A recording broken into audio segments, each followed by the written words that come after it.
ओम वक्रतुंड महाकाय सूर्यकोटिसमप्रभ निर्विघ्नं कुरु मे देव सर्वकार्येषु सर्वदा सरस्वती नमस्तुभ्यं वरदे कामरूपिणी विद्यारम्भं करिष्यामि सिद्धिर्भवतु मे सदा गुरुब्रह्मा गुरुर्विष्णु गुरुर्देवो महेश्वरः गुरुः साक्षात् परं ब्रह्म तस्मै श्रीगुरवे नमः। व्यासाय विष्णुरूपाय व्यासरूपाय विष्णवे नमो वै ब्रह्मनिधये वासिष्ठाय नमो नमः। श्रुतिस्मृतिपुराणानाम् आलयं करुणालयं नमामि भगवत्पादं शङ्करं लोकशङ्करं शङ्करं शङ्कराचार्यं केशवं बादरायणं सूत्रभाष्यकृतौ वन्दे भगवन्तौ पुनः पुनः। ईश्वरो गुरुरात्मेति मूर्तिभेदविभागिने व्योमवद्व्याप्तदेहाय दक्षिणामूर्तये नमः। सदाशिवसमारम्भां शङ्कराचार्यमध्यमाम् अस्मदाचार्यपर्यन्तां वन्दे गुरुपरम्पराम्। ॐ वार्ताय प्रतिबोधितां भगवतां नारायणेन स्वयं व्यासेन ग्रथितां पुराणमुनिना मध्ये महाभारतम् अद्वैतामृतवर्षिणी भगवती अष्टादशाध्यायिनी अम्ब त्वामनुसन्ततामि भगवद्गीते भगवद्वेषिणी। वसुदेवसुतं देवं हंसचाणूरमर्दनं देवकी परमानन्दं कृष्णं वन्दे जगद्गुरुं। मूकं करोति वाचालं पङ्गुं लङ्घयते गिरिं यत्कृपातमहं वन्दे परमानन्दमाधवम्। ॐ सहनावतु सहनौ भुनक्तु सह वीर्यं करवावहै तेजस्विनावधीतमस्तु मा विद्विषावहै। ॐ शान्ति शान्ति शान्तिः। हरिः ॐ श्रीगुरुभ्यो नमः। हरिः ॐ। पेज 50-51 श्लोकम 46। यावानर्थ उदपाने सर्वतः संप्लुतोदके तावान् सर्वेषु वेदेषु ब्राह्मणस्य विचारतः। सो ஒரு கர்ம யோகி அப்படின்னா தன்னுடைய வாழ்க்கையோட லட்சியத்தை முடிவு பண்ணவன் அப்படிங்கறத நம்ம காது புளிச்சு போற அளவுக்கு நம்ம கேட்டுட்டோம். அதுக்கேற்ற மாதிரி தன்னுடைய வாழ்க்கையை அமைத்துட்டு அந்த வாழ்க்கையோட விஷயம் ஞானத்தோட தகுதி அடைவதுதான் அப்படின்னு டிசைட் பண்ணி ஒரு காரியம் அந்த கர்ண சுத்தி, அதாவது என்னுடைய மனசோட தூய்மைக்காக பண்ணுவது. ஏன் மனசை தூய்மை பண்ணணும்னு கேள்வி வரலாம். சூரியனோட வெளிச்சம் கண்ணாடியில எப்ப பளிச்சுன்னு தெரியும்? கண்ணாடியில ஃபுல்லா ரயில்வே கண்ணாடி மாதிரி அழுக்கா இருந்ததுனாக்க ஒன்றும் தெரியாது. பளிச்சுன்னு நல்லா கிளீனா இருந்ததுன்னா பளிச்சுன்னு ரெஃப்ளெக்ஷன் இருக்கும். நான் முன்னாடி சொல்லியிருக்கேன், அந்த காலத்துல குகை எல்லாம் பார்த்தீங்கன்னா இப்ப கூட அந்த மம்மி ரிட்டர்ன்ஸ் மம்மிஸ் எல்லாம் இன்கேஸ் அந்த படம் எல்லாம் பாத்தீங்கன்னா இந்த குகைக்குள்ள அழகா எடுத்துன்னு போவாங்க. அங்க லைட் இருக்காது, இந்த கண்ணாடியை சின்ன ஓட்டை இருக்கும். அந்த சூரியன் வெளிச்சம் வந்தோடனே ஃபுல் குகை பளிச்சுன்னு இருக்கும். அப்படி என்ன இருக்கோ ஆத்ம பிரம்ம சைத்தன்யம் நிர்குண பிரம்மன் சர்வகதா ஆத்ம சைத்தன்யம், நான் தான் சேத்தனமாக எல்லா இடத்துலையும் இருக்கிறேன். அது எனக்கு எப்படி தெரியும்? மனசோட தூய்மையான மனசுல, சட்டில் மனசுல அதோட ரிஃப்ளெக்ஷன் மூலியமா இருக்கிறபடி தெரியும். So entire effort, entire life நான் என்னெல்லாம் அழுக்கு வச்சுட்டு இருக்கேனோ அதை நீக்கி நான் ஆல்ரெடி தூய்மையானவன், நான் ஆல்ரெடி நிர்குணம், நான் ஆல்ரெடி இன்ஃபைனட், நான் ஆல்ரெடி ஆனந்த புருஷன் அப்படின்னு தெரிஞ்சுக்கிறது மட்டும். ரீகாக்னிஷன், ரிகக்னிஷன் வேர்டு இல்லையா? எதை நான் மறந்து விட்டேனோ எதை நான் மறந்து அஞ்ஞானத்தில் என்னை நான் மறந்து எனக்கு சுகம் எனக்கு துக்கம் அப்படின்னு மாட்டிக்கொண்டு தெரிந்து கொண்டு இருக்கேனோ அதெல்லாம் எனக்கு இல்ல, என்னுடைய சுரூபம் இது. அதற்காக நான் ஒரு கர்மாவும் எப்படி செஞ்சால் அது தூய்மை அடையும் அப்படின்னாக்க, எது ஆல்ரெடி காக்னிஷனோ, எது ஆல்ரெடி அறிவு சுரூபமோ அதை நான் தெரிஞ்சு கொள்வதுதான் லட்சியம். அதுதான் என்டையர் ஜெர்னி. ஆத்மானாத்மா விவேகம்னா அதுதான். அப்போ அப்படிப்பட்ட கர்மயோகியானவனுக்கு நித்திய சத்வஸ்தபவ நித்யோகக்ஷேமபவ இதெல்லாம் அவனுடைய சாதனையை குறிக்கிறது. அவன் எப்படிப்பட்டு அவனுடைய வாழ்க்கை லட்சியத்தை அவன் எப்படி இருக்கணும் அப்படின்னு சொன்னதுக்கு அப்புறம் என்ன சொல்றான்னா, யாவானந்த உதபானே சர்வத சம்பிரதோதகே. ரொம்ப அழகா ஒரு உதாரணத்தை சொல்லி ஆத்ம ஞானத்தோட குளோரிய சொல்றாரு. அந்த ஆத்ம ஞானத்தோட குளோரியை எப்படி சொல்றாரு அப்படின்னா, நமக்கு அந்த காலத்துல பார்த்தோம்னாக்க இப்பெல்லாம் டேப்ல தண்ணி வந்துருது. அதனால இப்ப கிருஷ்ணர் உபதேசம் பண்ணா இந்த இது சொல்ல முடியாது. ஒண்ணு டேப்ல தண்ணி வருது, வரலைன்னா லாரியில தண்ணி வருது. அந்த காலத்துல என்னன்னா சின்ன சின்ன எல்லார் வீட்லயும் சின்ன சின்ன குட்டை இருக்கும், கிணறு இருக்கும். இல்ல அப்படி இல்லைன்னா என்ன பண்ணுவா, வாடி போயிட்டு வரலாம். அத்தனை 5:30 மணிக்கு வந்து அப்படியே ஒரு பாதை நடப்பாதையா ஒரு 1/2 கிலோமீட்டர்ல காவேரி நதி ஓடிட்டு இருக்கும், யமுனா நதி ஓடிட்டு இருக்கும். அந்த நதியில அப்படியே தண்ணி எடுத்துட்டு வருவாங்க. அப்படி இல்லை அப்படின்னா ஊருக்கு நிறைய கிணறா இருக்கும். அந்த கிணறுல இருந்து எடுத்து தண்ணி கொண்டுருவாங்க. இதுதான் அந்த காலத்துல இருக்கிறது. அதனாலதான் அவளுக்கு பேக் பெயின், சர்விக்கல் பெயின், எந்த விதமான ப்ராப்ளம், ஹார்மோனல் ப்ராப்ளம் எதுவும் கிடையாது அவளுக்கு. ஏன்னா பிசிக்கலா தண்ணி எடுத்துட்டு போய் தண்ணி எடுத்து, அதாவது எல்லாருடைய வீட்டுல ஸ்ட்ரென்த்தா யாரு இருப்பான்னு அவதான். மென்டலி பிசிக்கலி லேடிஸ் தான் ஸ்ட்ரென்த்தா இருப்பான். அப்படி என்ன உதாரணம் சொல்றாங்கன்னா, ஃபார் எக்ஸாம்பிள் ஒரு கிணறா இருக்கட்டும், ஒரு குட்டையா இருக்கட்டும், அந்த குட்டையில நமக்கு பிரயோஜனம் இருக்கு. அதுல தண்ணி எடுத்துட்டு நம்ம வீட்டுக்கு சமையல் யூஸ் பண்ணிக்கலாம். ஒரு சின்ன ஒரு குட்டையோட பிரயோஜனம் அவ்வளவுதான். ஆனா அதே விஷயம் ஒரு நதி இருந்ததுன்னு வச்சுக்கோ, நம்ம ஆத்தங்கரைன்னு சொல்லுவோம் இல்லையா, வீட்டுக்கு பின்னாடியே ஆத்தங்கரை அப்படின்னு சொல்லுவோம். நதிக்கு இருந்ததுன்னா அந்த நதியோட பிரயோஜனம் அந்த குட்டையோட பிரயோஜனம் நதி கொடுக்கும் இல்லையா. கணத்துல இருந்து என்ன தண்ணி நம்ம கிடைக்கிறதோ அதே தண்ணி, சுத்தமான தண்ணி நதியில இருந்து கிடைக்கும். அது தவிர நதியில என்ன பண்ணலாம், குடிக்கலாம், சஞ்சாவனம் எல்லாம் பண்ணலாம், என்ன அதுக்கப்புறம் துணி துவைக்கலாம், எவ்வளவு வேணா தண்ணி எடுத்துக்கலாம். ஒரு நதியோட பிரயோஜனம் ஒரு குளத்தோடவோ ஒரு கிணத்தோடவோ பிரயோஜனம் அதிகம் தானே, கரெக்டா? அதனால யாவானந்த உதபானே, உதபானே உதபானே அப்படின்னா ஒரு குட்டை, ஒரு குளம், ஒரு கிணறு. அர்த்தகா அதோட பிரயோஜனம் எப்படி சர்வத சம்புதோதகே. இன்கேஸ் வெள்ளம் வந்துட்டு வச்சுக்கோங்க, எல்லா கிணறும் ஃபுல் ஆயிடும். ஏன் சில இடத்துல கிணறு இருக்கிறதே தெரியாது. நீங்க இப்ப கூட ஆத்துல எல்லாம் பார்த்தீங்கன்னாக்கா நடுவுல கிணறு தோண்டி வச்சிருப்பாங்க. நம்ம இன்கேஸ் பாலாறு சைடு வந்தோம்னா நல்லா தெரியும்.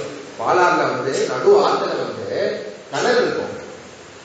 இன்கேஸ் இந்த தண்ணி கம்மியாயிடுத்து, தண்ணி கம்மியாயிடுத்து சம்மர்ல அப்படின்னா கிணத்துல அடியில தண்ணி ஊத்துல இருந்து தண்ணி வரும்.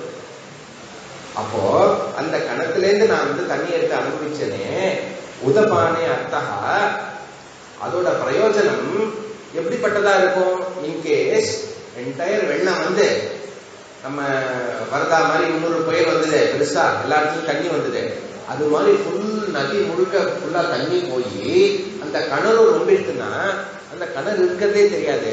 அந்த கிணறு தேடி போனா என்ன பிரயோஜனம்? அந்த கிணறோட பிரயோஜனம் அப்போ ஜீரோவா இருக்கும். அதுக்கு எந்த பிரயோஜனமும் கிடையாது. அதோட பிரயோஜனம் கிணறும் அப்ப தேவையும் இல்லை. இதுதான் முக்கியமான பாயிண்ட்.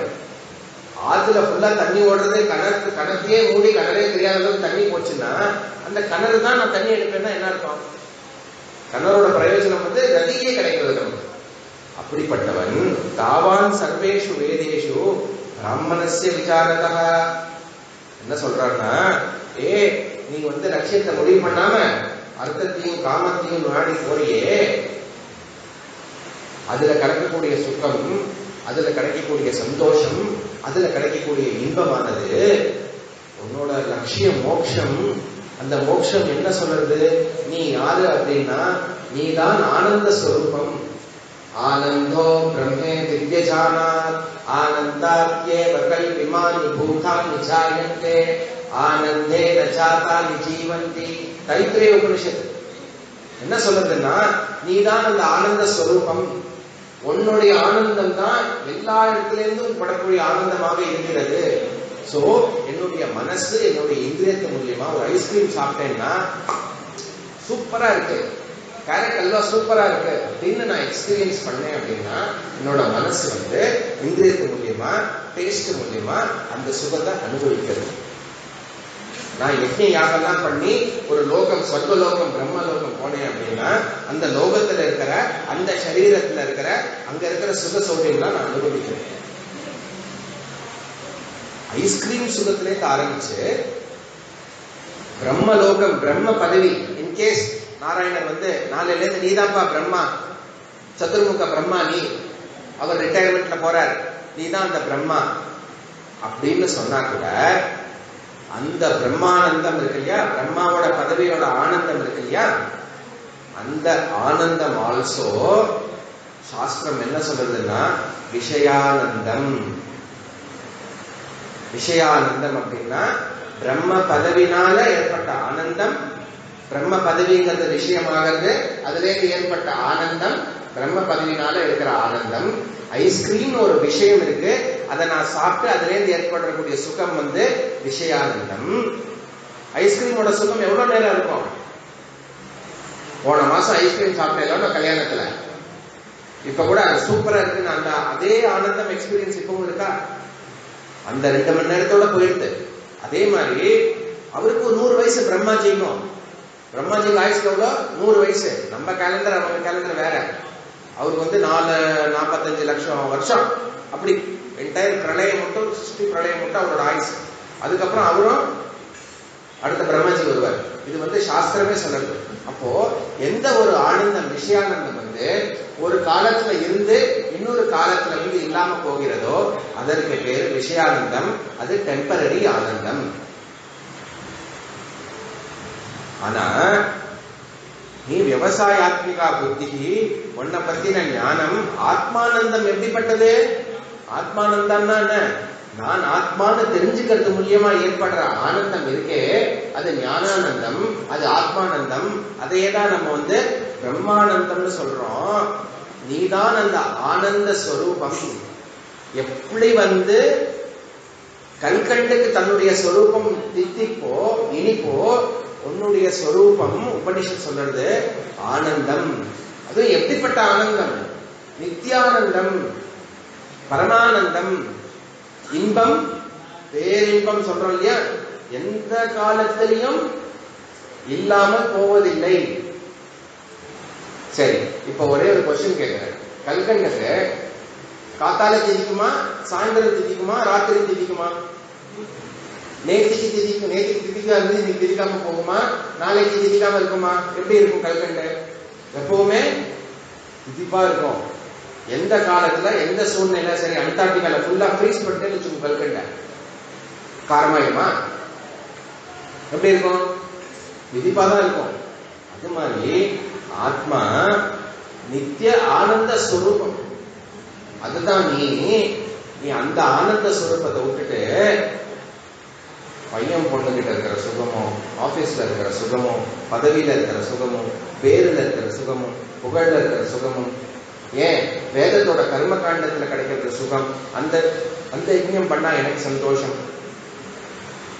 சிம்பிளா நமக்கு ரெலவெண்டா சொல்லவா, நீங்க வேற கோவில்ல போய் பூஜையும் இதுவும் அட்டென்ட் பண்றது சுகத்தை விட இங்க கால் கடுக்க உட்கார்ந்து கிளாஸ் கேட்கறது இந்த சுகம் அதை விட பெருசுன்றார்.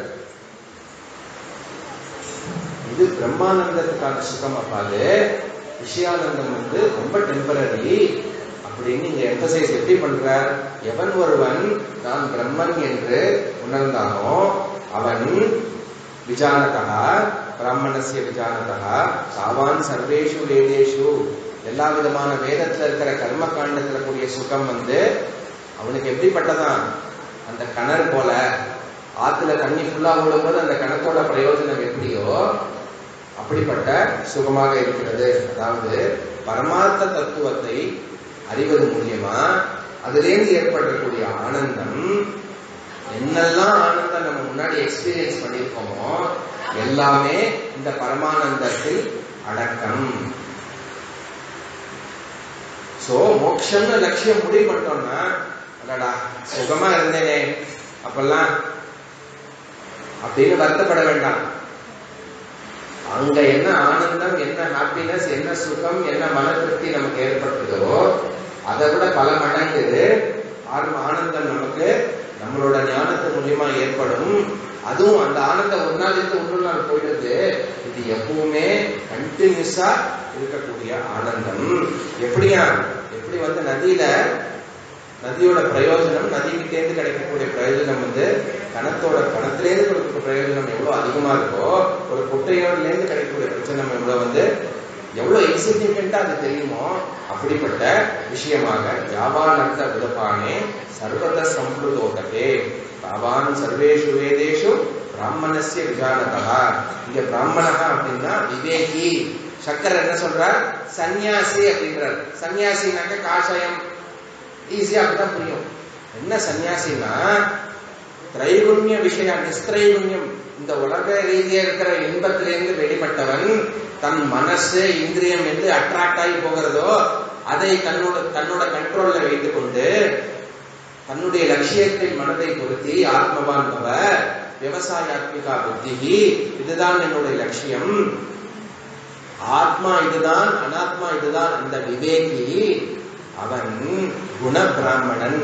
பிராமணா அப்படின்னா இங்க எல்லாரும் உடனே சூத்திராளுக்கெல்லாம் அப்போ கீதை கிடையாது, வைஷ்யாக்கெல்லாம் கிடையாது, அப்படி கிடையாது. பிராமணான்னு சொன்னோம்னாக்க நிறைய விதமான பிராமணா இருக்கு. கீதையில சொல்றக்கூடிய பிராமணன் வந்து குண பிராமணன். ஒரு சூத்திர குலத்துல பிறந்துட்டு ஒரு சூத்திர கர்மா பண்ணிட்டு இருக்கவங்க கூட விவேகியா ஆத்மா அனாத்மா விவேகி இருந்தது இந்த விஷயத்துக்காக வரான் அப்படின்னா அவன் குண பிராமணன். ரொம்ப முக்கியமான சமுதாயத்தில் இருக்கிற மேஜர் ப்ராப்ளம் இது. அதற்கு கீதை தான் சொல்யூஷன்.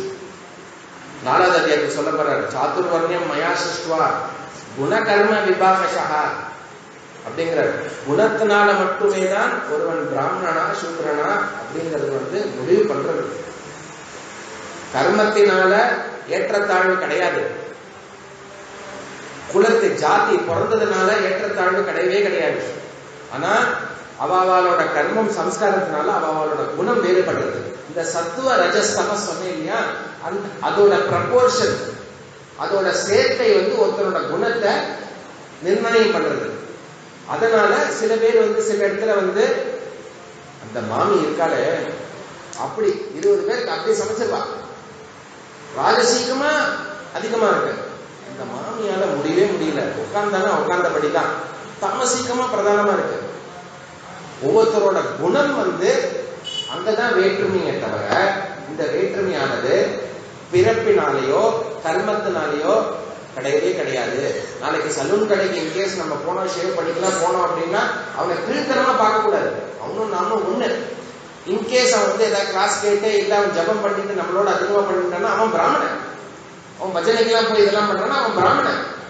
ஏன்னா அவனோட குணம் வந்து அவனோட மனசு வந்து சாத்வீகமான விஷயத்திலையும் சாத்வீகமான குணங்களையும் நாடி போவதனால் அவன் குணம் பிராமணன்.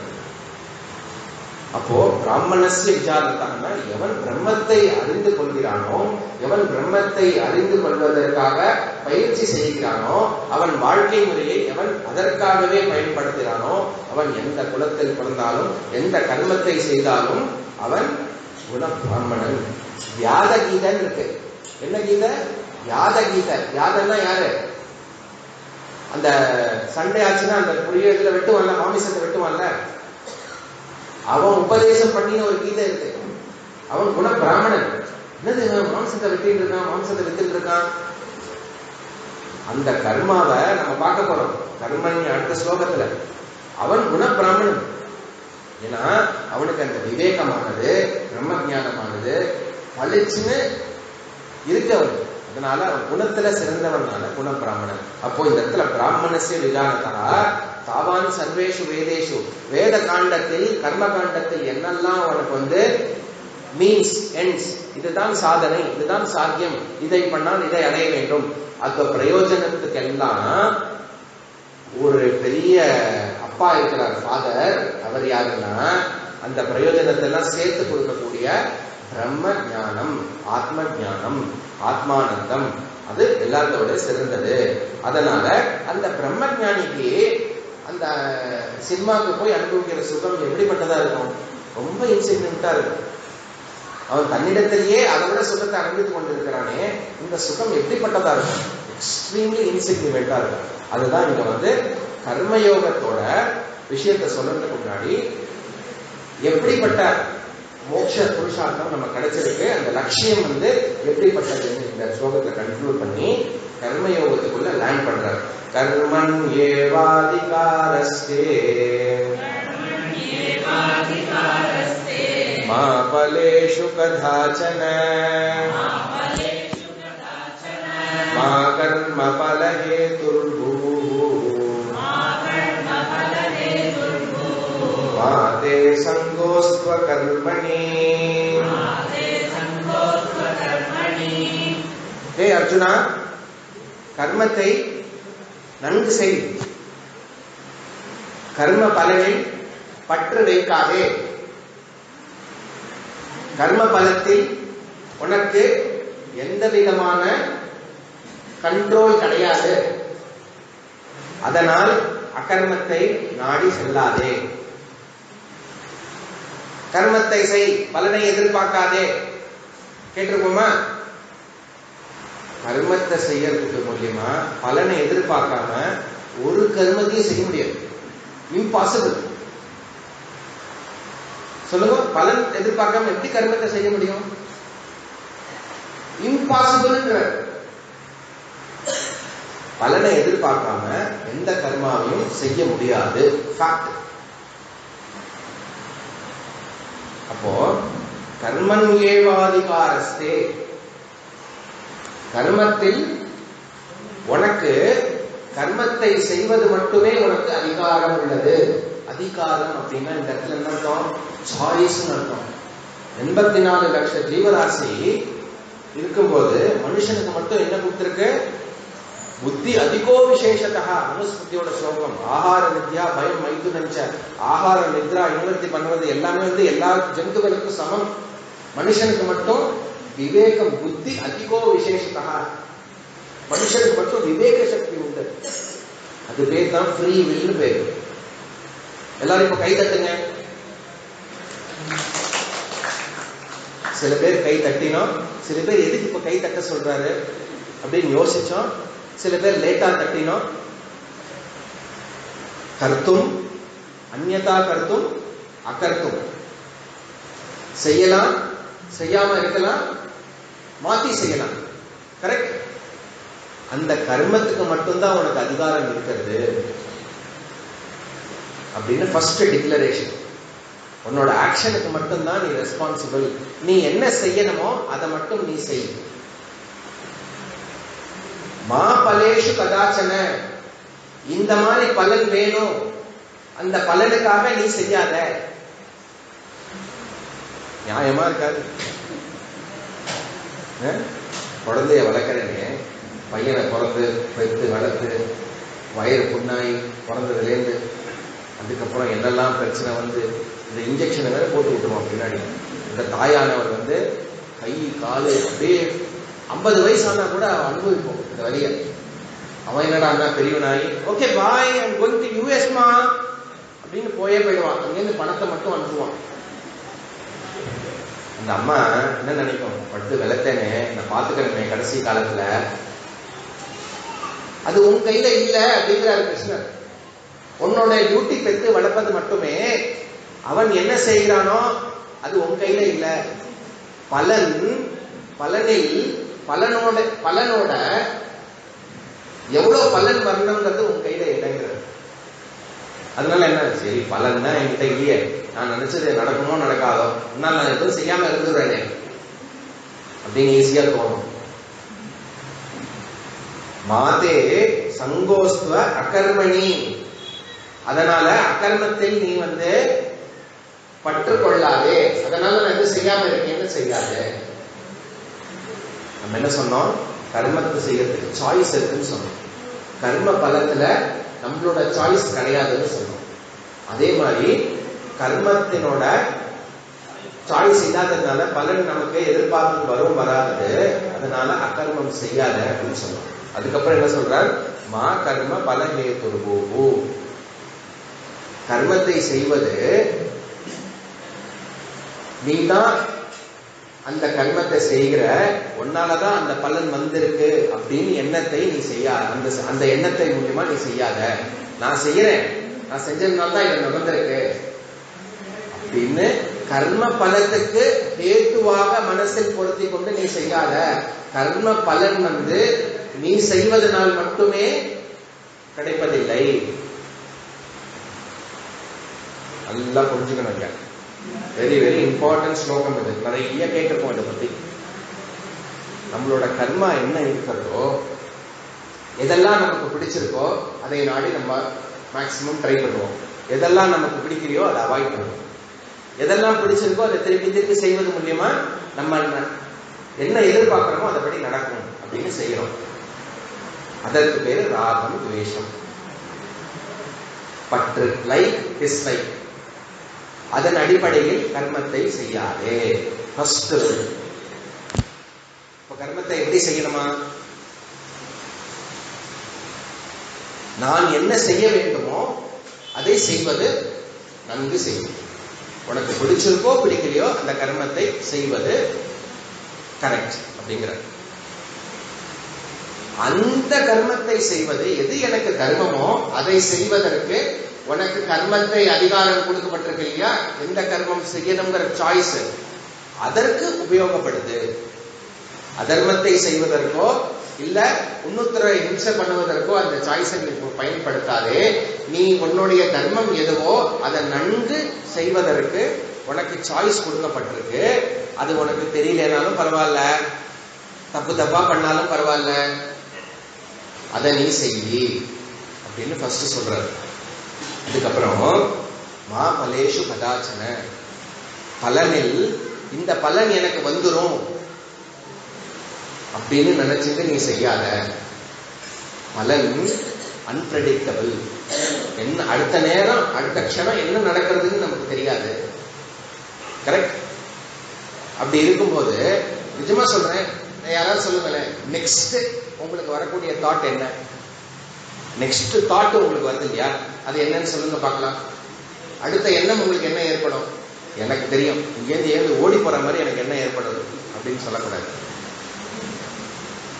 நெக்ஸ்ட் என்ன தாட் வருதுன்னு நமக்கு தெரியாது. ஜபம் பண்ணும்போது என்ன பண்றோம்? அடுத்த தாட் ஜபமாகவே வரணுங்கிற ட்ரை தான் பண்றோமே தவிர அடுத்த தாட் என்ன வருதுன்னு கூட தெரியாது. இந்த கர்மா நான் பண்றேனே அதற்கு என்ன பலன் வரணும், இதுதான் பலன் வரணும்னு என்னால முடிவு பண்ண முடியுமா?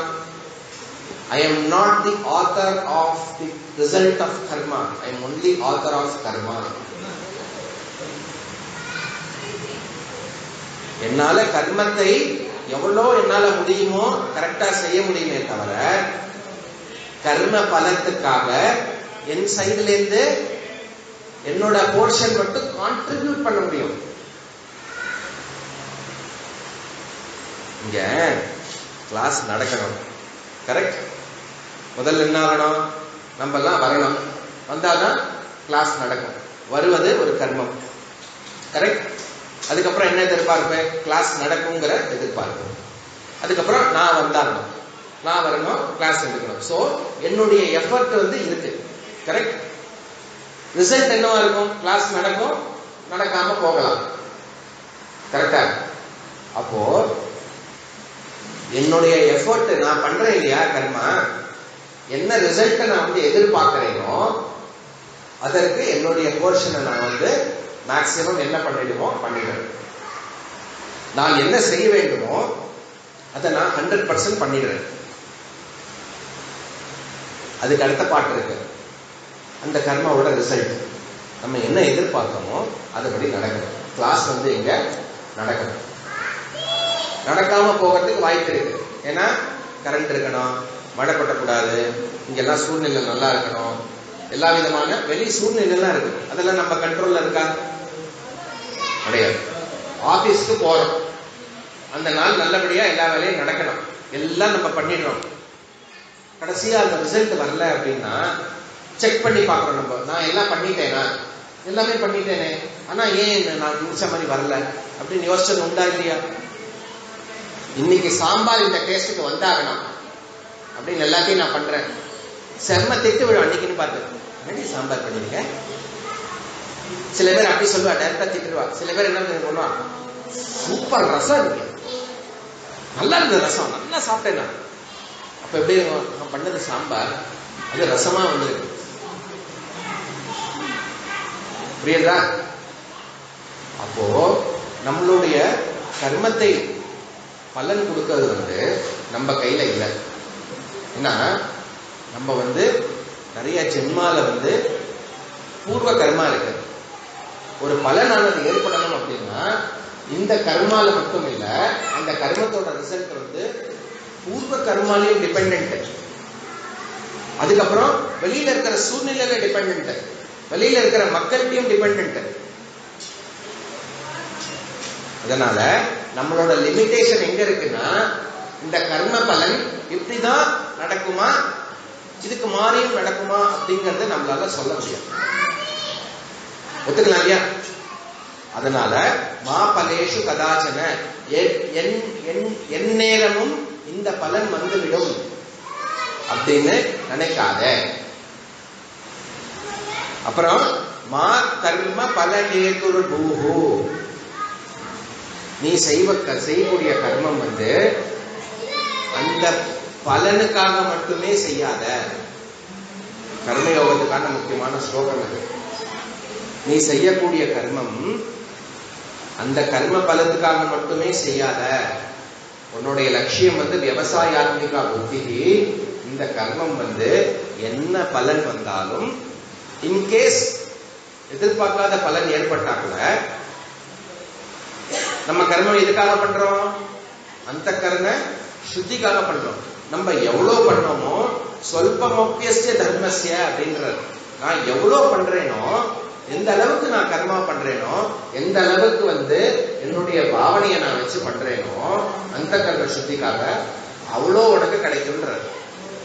அதனால நினைச்சது நடந்தாலும் நினைச்சது நடக்கலைனாலும் கர்மயோகியானவன் ஃபெயிலியர் கிடையாது அப்படிங்கிறது. அதனால மா கர்ம பலகேத்துர் பூஹு, தப்பி தவறி கூட நீ அந்த கர்ம பலத்துக்கு நீ தான் காரணம் என்று நினைத்துக் கொள்ளாதே.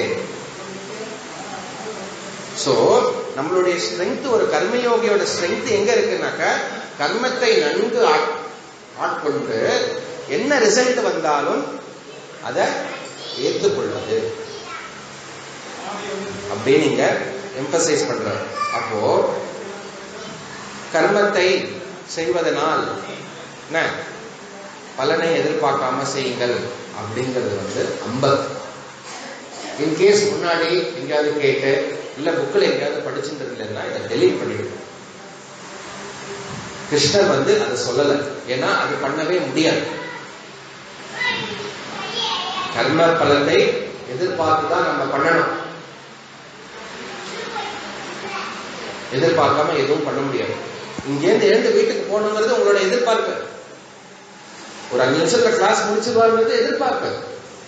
முடிக்காம போகலாம், அது யார்கிட்ட இருக்கு. புரியுதா? இன்கேஸ் அந்த ரிசல்ட் கிடைக்கலன்னாக்க, கிடைக்கல உங்களால அஷூரன்ஸ் கொடுக்க முடியாது. கரெக்ட்? சோ மனோபாவம், நம்மளோட மனப்பான்மை எப்படி இருக்கணும்னா, என்னுடைய தர்மம் என்னுடைய கர்மம் எது நான் செய்யறேனோ அதை நான் ஃபுல்லா செய்யணும். என்னுடைய விருப்பு வெறுப்பு அடிப்படையில் அதை நான் செய்யக்கூடாது. எது தர்மமோ அதை செய்யணும். அதுக்கப்புறம் அந்த ரிசல்ட் இருக்கு இல்லையா, ரிசல்ட் மேல அட்டாச்மெண்ட் இல்லாம செய்கின்றது. ரிசல்ட்டே எதிர்பார்க்காம செய்ய சொல்லல, இந்த ரிசல்ட் தான் வரணுங்கிற எதிர்பார்ப்போட நீ செய்யாத. ஏன்னா அட்டாச்மெண்ட் ஆனது ஏற்பட்டதுன்னா, இன்கேஸ் அந்த ரிசல்ட் வரல அப்படின்னா என்ன ஆகும்? சோகம் துக்கம் ஏற்படும். எந்த விதமான ரிசல்ட்டும் ஏற்படலாம், அந்த ரிசல்ட் உன் கையில் இல்லை அப்படிங்கறத எம்பசைஸ் பண்றது. புரியுது இல்லையா? அப்போ மா கர்ம பலஹேதுர்பூ, அந்த பலன் தான் வந்துடும்.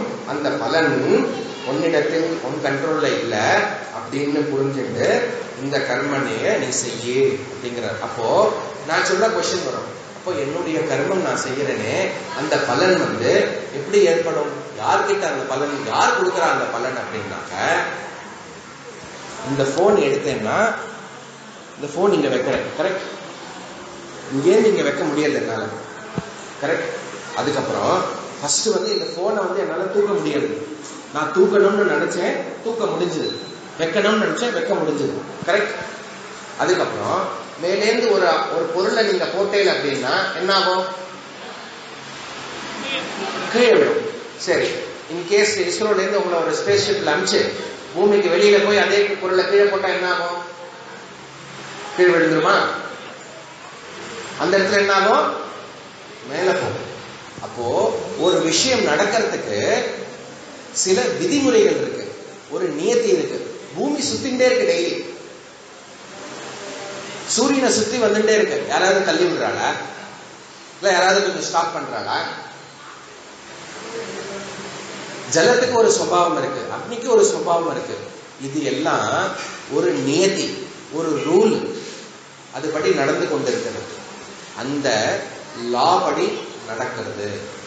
அந்த லாக்கு ஒரு லா மேக்கர், ஒரு லா இருக்கணும்னா, ஒரு நியதி இருக்கணும்னா ஒரு நியந்தா இருக்க வேண்டும், கரெக்ட்? அந்த நியந்தா யாருனாக்க கர்ம பலதாதா ஈஸ்வரா பகவான். அப்போ நியத்தி படி நடக்கிறது. இந்த போனை நான் எடுத்து வைக்கணும்னா என்னுடைய கர்மேந்திரியம் மனசு எல்லாம் செயல்பட்டு இதை நான் தூக்கணும், இதை நான் வைக்க முடியணும். இன்கேஸ் நடுவில் பேரலிட்டிக் அட்டாக் வந்து இப்படியே பிடிச்சிட்டு இருக்குன்னா முடியாதுன்ற, வைக்க முடியாது போனை. அப்போ போனை எடுத்து வைக்கணும்னு தோணும் போது எனக்கு என்ன தோணும்? கண்டிப்பா நான் வச்சுடுவேன் அப்படிங்கிற எண்ணம் ஏற்படும். ஆனா வைக்கலாம், வைக்காம போகலாம். அதே மாதிரி அந்த பொருளை நான் கீழே போட்டேன்னா கண்டிப்பா கீழே வந்து விழணும். அதே மேல ஸ்பேஸ்ல போனேன்னா அது கீழே வராது, என்ன ட்ரை பண்ணாலும் கீழே வந்து விழாது. புரியுதா? அதனால இந்த சிருஷ்டி நம்மளுடைய ஒரு கர்மாவும் அந்த லா ஆஃப் கர்மா ஒரு நியத்தி மூலியமா செயல்பட்டு இருக்கிறது. அந்த நியத்தியை ஏற்படுத்தி கொடுத்தது பகவான். இப்ப புரியுதா? இந்த பகவான் வந்து சிருஷ்டியை ஏற்படுத்தினார் அப்படின்னு சொல்றது வந்து இது இப்படி இப்படி பண்ணா அது அப்படி எப்படி நடக்கும்ங்கிற ரூல்ஸ் அண்ட் ரெகுலேஷன்ஸ் செட் பண்ணது பகவான், ஈஸ்வரா, நியந்தா. அதனால இந்த கர்ம பலன் வந்து பகவான் கர்ம பல தாத்தா அப்படின்னு பகவானை ரெகக்னைஸ் பண்றோம். அப்போ ஒரு கர்மத்தை நம்ம செய்யும் போதே இந்த கர்ம பலன் வந்து பகவானிடத்தில் இருக்கிறது அப்படிங்கிற அண்டர்ஸ்டாண்டிங் கூட செஞ்சோம்னாக்க எவ்வளவு கம்ஃபர்டபுளா கர்மத்தை செய்யலாம். என்ன ரிசல்ட் வந்தாலும் நம்ம அக்செப்ட் பண்ணிக்கலாம், கரெக்ட்? சோ கர்ம பல தாத்தா ஈஸ்வரா, இந்த கர்மத்தோட ரிசல்ட் வந்து அங்க டிபெண்டா இருக்கு. அப்ப வந்து ஈஸ்வரா வந்து பகவான் வந்து பார்ஷியாலிட்டி பண்றார், ஒவ்வொருத்தருக்கும் ஒரு கர்மா கொடுக்கிறார். நான் செஞ்ச சாம்பார் அவளதை விட கம்மியா நன்னா இல்ல, அவளுதுதான் நன்னா இருக்கு சொல்லலாம். சில பேருக்கு வந்து உடம்பு வந்து புத்தி சுவாதீனமா இருக்கும், கை கால் சுவாதீனம் இல்லாம இருக்கும். அப்போ பகவான் வந்து பார்ஷியாலிட்டி பண்றார் அப்படின்னு தோணும். எவ்வளவோ டிஃபரன்சஸ் இருக்கு, ஒருத்தர் ஒரு மாதிரி இருக்கா, ஒவ்வொருத்தருக்கும் ஒரு சௌரியங்கள் இருக்கு, ஒவ்வொருத்தர் ஒரு விதமான கஷ்டப்படுறா, சில பேருக்கு அந்த கஷ்டமே இல்ல. அப்ப பகவான் பார்ஷியாலிட்டி பண்றாரா? ஏன்னா அவர் தானே கர்ம பலனை கொடுத்தது. அங்கதான் வந்து பூர்வ கர்மா ஸ்வகர்மா, அவர் வந்து இந்த கர்மா பண்ணா இந்த பலன்கிற ரூல்ஸ் அண்ட் ரெகுலேஷன்ஸ் மட்டும் போட்டு கொடுத்துட்டாரே தவிர நீ என்ன பண்றங்கிறது வந்து கர்மண்யேவ அதிகாரா, உன்னுடைய கர்மா நீ பண்ணதுனால உனக்கு அந்த கர்ம பலன் ஏற்படுறது. அதனால இவ்வளவு டிஃபரன்சஸ் உனக்கு தெரிகிறது. அப்போ ஒரு கர்ம யோகியானவன் என்ன பண்ணுகிறான் அப்படின்னா இந்த கர்ம பலன்லாம் வந்து ஈஸ்வர நிமித்தமா கிடைக்கிறது. இந்த ஈஸ்வரன் வந்து யாரு அப்படின்னா சர்வஜன், எல்லாம் தெரிந்தவர். எனக்கு அடுத்த க்ஷணம் என்ன நடக்க போறதுன்னு எனக்கு தெரியாது. ஆனா இந்த கர்மா இப்படி பண்ணா, இவ்வளவு கர்மா நான் பண்ணின்னு வந்துருக்கேனே, அந்த கர்மத்தோட பலன்லாம் இதுதான் அப்படின்னு சர்வஜ ஈஸ்வரா அவனுக்கு தெரியும். அந்த ஈஸ்வரா கர்ம பலதாதா, அவாவா கர்மாக்கு அவாவா ரிசல்ட் கிடைக்கும். ரொம்ப ரொம்ப ரொம்ப முக்கியமா, எந்த விதமான கர்மா பண்ணாலும் நம்ம எதிர்பார்த்த அளவுக்கு ரிசல்ட் வரலாம், எதிர்பார்த்ததோட மேலாக ரிசல்ட் வரலாம், எதிர்பார்த்ததோட கம்மியா ரிசல்ட் வரலாம், எதிர்பார்த்ததுக்கு முரண்பாடா ஆப்போசிட்டா ரிசல்ட் வரலாம். ஏன்னா இது கர்ம சக்கரம், ஈஸ்வர நியதி அப்படின்னு புரிஞ்சுக்கோ அர்ஜுனா. ஹே கர்மயோகி அப்படின்னு புரிஞ்சுக்கோ அப்படிங்கிறார். அப்போ இந்த ஈஸ்வரா யாரு, இதுக்கும் கர்மயோகத்துக்கும் என்ன சம்பந்தம்? யாரையா பகவான்? பகவானுக்கும் என் கர்மத்துக்கும் என்ன சம்பந்தம்? அவருக்கும் இந்த உலகத்துக்கும் என்ன சம்பந்தம்? கர்மத்தோட ரிசல்ட் வந்ததுன்னா, அந்த பலன் வந்ததுன்னா நான் எப்படி அதை ஏத்துக்கணும்? எப்படி நான் கர்மயோகியா இருக்க முடியும்? ரொம்ப கஷ்டமா, ரொம்ப சிம்பிளா அப்படிங்கறது நாளைக்கு பகவான் சொல்ல போறார். ஓம் பூர்ணமத பூர்ணமிதம் பூர்ணாத் பூர்ணமுதச்யதே பூர்ணஸ்ய பூர்ணமாதாய பூர்ணமேவாவசிஷ்யதே. ஓம் சாந்தி சாந்தி சாந்தி. ஹரி